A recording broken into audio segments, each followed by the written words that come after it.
साबिक वफाकी वजीर शेख रशीद ने कहा है कि मौलाना फजल रहमान ने 26वीं यानी तरमीम का जनाजा निकाला है। ये तरमीम नून और शीन सब के गले पड़ेगी, उनको कुछ नहीं मिलेगा। 27वीं तरमीम के खिलाफ भी मौलाना फजल रहमान कॉल देंगे।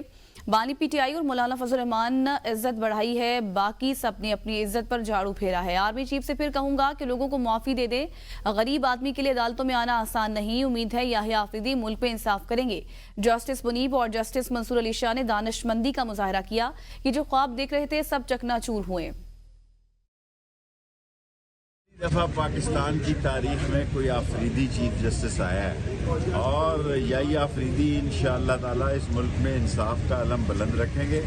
मौलाना फजल रहमान 27वीं तारीख के खिलाफ कॉल देगा। दो ही आदमियों ने इज्जत बढ़ाई है, एक आईके ने और एक फजल रहमान ने। बाकी सब ने सत्यानाश किया, अपनी इज्जत पे झाड़ू फेरा है। और जो कुछ इस वक्त हो रहा है काजी फाइक ईसा से, मुझे कहने की ज़रूरत नहीं है।